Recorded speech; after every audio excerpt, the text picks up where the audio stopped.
Welcome back to my channel cooking কন্যা। আমি আজকে আবারও হাজির হয়ে গেছি একটা নতুন ভিডিও নিয়ে।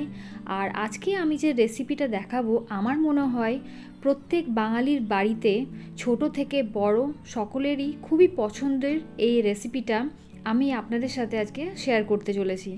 আমার মনে হয় এমন কোনো বাঙালি নেই যে এই রান্নাটা বা এই রেসিপিটা পছন্দ করে না। তবে আজকের এই ভিডিওটা দেখে একজন কিন্তু কমেন্ট করবেই যে শুধুমাত্র ওই পছন্দ করে না, সেটা আর কেউ না, সেটা হলো আমার ছোট বোন।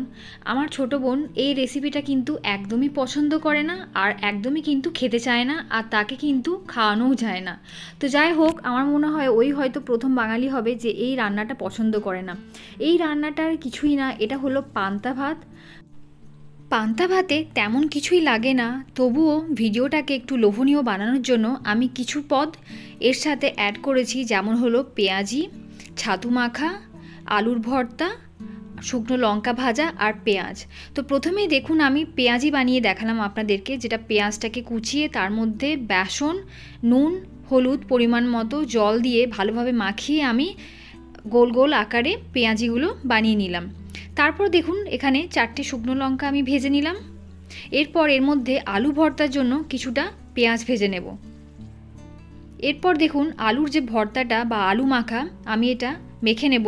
প্রথমেই দেখুন আমি এখানে হাফ আলু সেদ্ধ দিয়ে তার মধ্যে একটা শুকনো লঙ্কা, হাফ চামচ মতো সর্ষের তেল আর পেঁয়াজ ভাজা দিয়ে আলু ভর্তাটা মাখিয়ে নিলাম।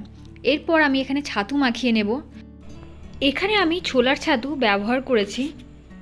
ছাতু মাখা খেতেও কিন্তু খুবই ভালো লাগে, আর গরমের সময় কিন্তু ভাতে, গরম ভাত হোক বা ঠান্ডা ভাত হোক, এর মধ্যে কিন্তু খেতে ভালো লাগে।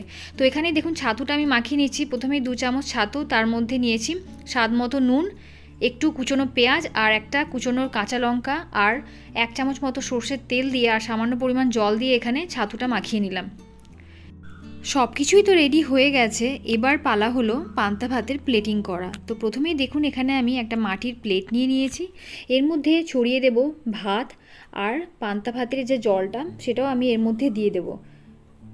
এরপর একে একে যা যা আমি বানিয়ে রেখেছিলাম, পেঁয়াজি, আলু ভর্তা, ছাতুর ভর্তা বা ছাতু মাখা, শুকনো লঙ্কা আর ভাজা তেল এবং পেঁয়াজ, সব কিছুই কিন্তু পরপর খুব ভালোভাবে সাজিয়ে দেব।